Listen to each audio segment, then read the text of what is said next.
Hello मेरे प्यारे विद्यार्थियों, कैसे हो? उम्मीद करता हूँ बहुत अच्छे से आप होंगे। आज अपन देखने वाले हैं मॉडल्स पेपर। आपका जो गणित यानी आपका जो मैथ्स है उसके मॉडल पेपर के बारे में अपन चर्चा करने वाले हैं। और इसमें अपन ये चीज़ देखेंगे कि सबसे पहले कि आपके जो एबेसिड बन रहे हैं वो किस प्रकार के सवाल बन रहे हैं। ठीक है, रिक्त स्थान आपके कैसे बन रहे हैं, 2 नंबर का सवाल, 1 नंबर वाले, 3 नंबर वाले, 4 नंबर वाले जो सवाल हैं वो किस टाइप से बना है। तो कुछ ब्रीफ आइडिया ले लेते हैं पेपर के बारे में पहले से अपन। तो बढ़ते हैं पेपर की ओर। देखो, तो ये आपका ऑब्जेक्टिव है। इस तरह से आपके ऑब्जेक्टिव सवाल बनेंगे। ठीक है, जैसे इनका उत्तर बिल्कुल इनके सामने दिया हुआ, आप हल करना चाहो तो बिल्कुल हल भी कर सकते हो। ठीक है, क्लियर। देखो, जैसे ये क्वेश्चन मैं आपको हल करवा देता हूँ। ये हो गया आपका, क्या कह रहा, समकोण त्रिभुज एबीसी में 15 कोट ए बराबर 8 हो तो साइन ए का मान ज्ञात कीजिए। सबसे पहले तो कोट की वैल्यू निकाल लो। ये लो भाई, कोट ए, ये 15 जो है 8 के नीचे चला जाएगा तो 8/15 हो गया। क्लियर। अब अपन क्या करेंगे, अब आपको एक छोटा सा फॉर्मूला याद होगा, लाल बटावा कक्का।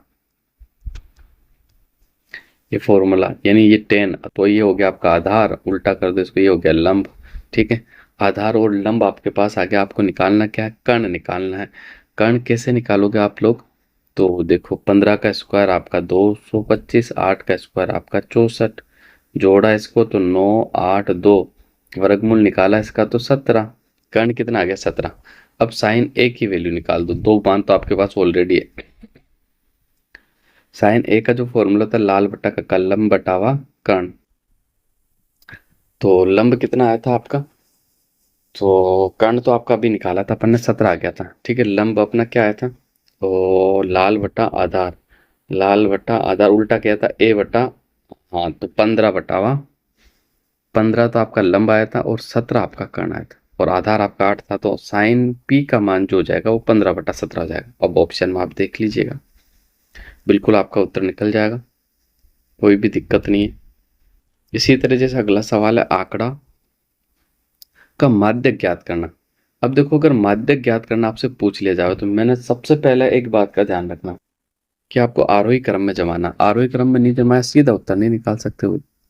जीरो, जीरो को उतार लिया, जीरो को काटते जाओ यहाँ से, यानी जिसको उतार ले तो उसको हटा दो। 2 को उतार लिया, हटा दो।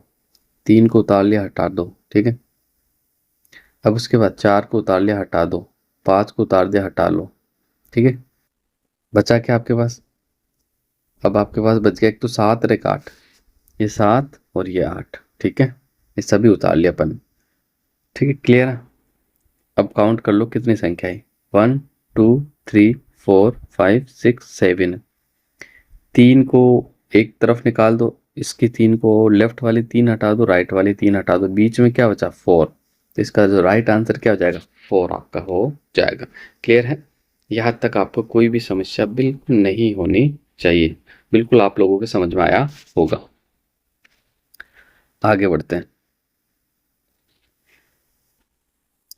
5 मीटर ऊंचे एक वृक्ष की छाया कितनी है भाई, 5.3 मीटर पर बने तो सूर्य का उन्नतास कोण कितना होगा, ये आपको बताना है, यानी थीटा की वैल्यू आपको निकालनी है। ठीक है, क्लियर है, बहुत आसानी से आपका निकल जाएगा। ए और बी, ए बी के मध्य की दूरी क्या होगी, तो दूरी वाला फॉर्मूला आप लोगों को याद होगा, x2 माइनस x1 का whole square plus y2 minus y1 का होल स्क्वायर। फिर इस फॉर्मूले से इसका आंसर निकल जाएगा आपका। ठीक है, आगे बढ़ो।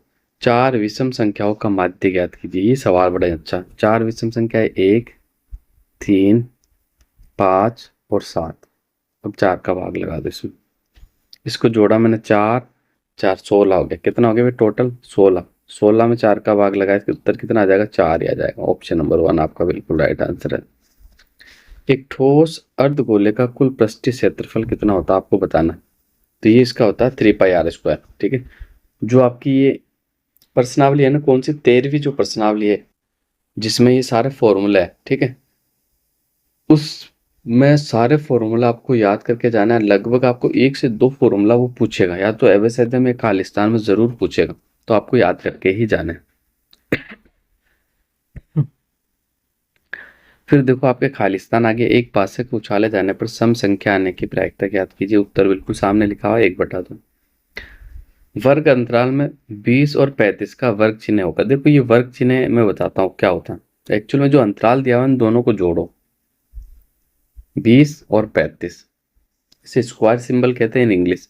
फिर 2 का भाग लगा दो, 2 का भाग आपने लगा दिया, जोड़ो तो कितना हो गया टोटल, ये टोटल हो जाएगा आपका 55। 55/2, 55 में 2 का भाग लगाएंगे तो आपका जो उत्तर आएगा वो 27.5 आएगा। क्या आएगा? 27.5। तो ये देखो ये सारा आपको याद करने हैं, सारे खालिस्तान, बड़े अच्छे खालिस्तान पूछे गए। इसके बाद आपके एक एक नंबर के क्वेश्चन भी स्टार्ट हो गए, छोटे वाले। ठीक है, तो ये छोटे वाले क्वेश्चन, एस एस का नियम लिखिए। एस एस का नियम भी आ सकता है। इन तीनों साइड है जिसमें दो त्रिभुजों की भुजाएं समान लंबाई की होतों से समरूप होते हैं। ठीक है, आगे बढ़ो। किस टाइप का क्वेश्चन बन रहा है? मध्य की परिमेय संख्या लिखनी है। क्या की लिखनी है? मध्य की परिमेय संख्या। इसका मान याद है तो आप सभी को पता पड़ जाएगा मध्य की परिमेय संख्या कौन सी होती है। ठीक है, 2 का होता है 1.414 और 3 का होता है 1.732। आगे बढ़ो। तो ये सवाल है आपका, इस तरह से ये जैसे आपका 7वीं प्रश्नावली का सवाल पूछा गया, बहुत आसान। वाई का मान ज्ञात करना। आप कौन सा मान ज्ञात करना? वाई का मान ज्ञात करना। सिद्ध कीजिए कि एक बाह्य बिंदु पर वृत्त पर खींची गई स्पर्श रेखाओं की लंबाई है। ठीक है, साइन का मान दे दिया, फिर आप निकाल के कर्ण वगैरह टेन और सेक का मान लगाओ, उसके बाद कर देना इसका। ठीक है, आगे बढ़ जाओ। ये सवाल आ गया आपके। ठीक है, जैसे ये माध्य वाला आ गया आपका, और इसमें आपका क्या पूछा? माध्यक पूछा है। ये जो सांख्यिकी वाली प्रश्नावली है ये तो आप रट ही लेना वैसे। ये जो 12वीं या 13वीं कौन सी प्रश्नावली आपकी? हाँ 13वीं होगी शायद। इसको तो आप रट के जाना क्योंकि सबसे महंगी है आपकी, जिसमें बहुलक माध्य और माध्यक है ना आपका। ये 13 नंबर की प्रश्न है, बहुत आसानी से आपके समझ में भी आ जाएगी। और मैंने इसका वीडियो भी बना रखा, आप जाके जरूर देखना। तो इस टाइप के क्वेश्चन बनेंगे देखो आपके। ठीक है, ये आपको मैं मॉडल्स पेपर बता रहा हूँ। सेम सेम यही क्वेश्चन तो एग्जाम में नहीं बनेंगे, लेकिन इसी टाइप के क्वेश्चन बनेंगे, इसलिए इनकी प्रैक्टिस कर लेना आप। और हो सकता है 1 2 5 क्वेश्चन इसी में से आपको मिल भी जाए, तो इसी टाइप के आप क्वेश्चन देख लेना। ठीक है, जैसे ये हो गया आपका सेम। फिर ये आ गया आपका एक्स वाई की वैल्यू ज्ञात करना। ये 22वां क्वेश्चन आ गया फिर आपका।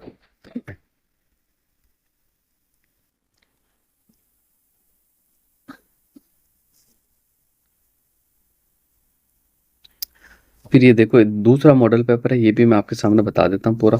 आपको एलसीएम एचसीएफ निकालना आना चाहिए। 15 आएंगे तो उसमें से बहुलक भी पूछा जाएगा। ठीक है, ये सारे सवालों के उत्तर भी दिए हुए, साथ में उत्तर भी आप चेक कर लेना। सारे उत्तर इसके सामने लिखे हुए हैं।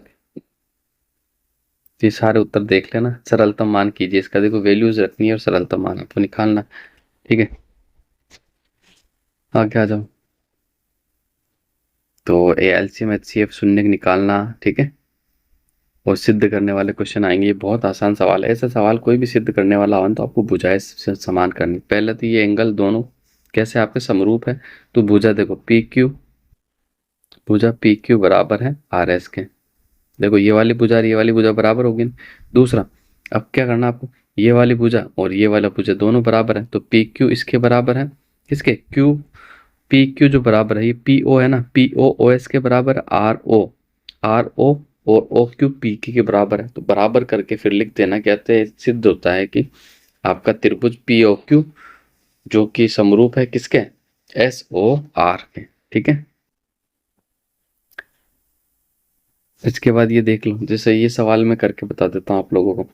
एक वृक्ष की जो ऊंचाई है वो 4 मीटर है। मान लो ये वृक्ष खड़ा आपका कितने मीटर ऊंचा है? 4 मीटर। टूटकर इस प्रकार गिरता है कि इसके ऊपर पृथ्वी से 30 डिग्री का कोण बनता है। तो वृक्ष की कुल लंबाई ज्ञात कीजिए। ठीक है, और मान लो ये यहाँ तक लंबा था, लेकिन यहाँ से ये यहाँ जो ऊपर का था ना वो टूट कर नीचे गिर गया आपका। ठीक है, तो ये वाली दूरी ज्ञात करनी है आप लोग। ये वाली दूरी तो आपको पता है, ये पूरी दूरी ज्ञात करनी है। तो इसको मान लो आप H1 H2 मान लो। देखो मैं बताता हूँ आपको कैसे निकालना है। पहले जो आपका दिया हुआ वो निकालो। तो ये हो गया 4 प्लस आपका क्या हो जाएगा, देखो एक को तो H1 मान लो प्लस H2 मान लो, 2 दूरी हो गई। तो एक दूरी तो आपको दी हुई है 4, दूसरी आपकी H1 निकालना आपको, ठीक है। देखो इधर आओ, मैं आपको बताता हूँ इसको। ये देखो पहले तो 4 है, फिर आप निकालोगे तो 8 निकलेगी। टोटल इसकी दूरी पूछेगा तो टोटल इसकी दूरी हो जाएगी 12। और बहुत आसान डायरेक्ट फॉर्मूला लगा के भी आप निकाल सकते हो, ठीक है।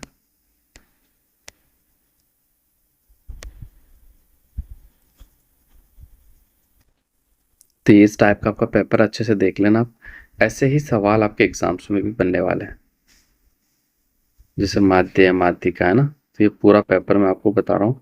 जैसे ये सिद्ध करने वाले जो 8वीं प्रश्नावली है ना आपकी, ये सवाल इंपॉर्टेंट है आपका, ये देख लेना आप। और ऐसे सवाल आपके हैं। तो ये आपका मॉडल पेपर थे, तो दोनों मॉडल पेपर बता दिए। अब आपको ये करना है कि इन दोनों मॉडल्स पेपर के, एक तो आपको ऑब्जेक्टिव हल कर लेना है, दूसरे खाली स्थान जरूर पढ़ के जाना। बाकी कुछ बनेगा नहीं बनेगा, खाली स्थान में से तो चांसेस बनते हैं कि बन जाए। अब शायद इसी प्रकार के बनेंगे, मैं ये नहीं कह रहा हूँ ये ही बनेंगे, लेकिन इसी प्रकार के आपके बन जाएंगे। तो आज के लिए बस इतना ही। तो आप नए हो तो चैनल को सब्सक्राइब भी करें और क्लास को शेयर भी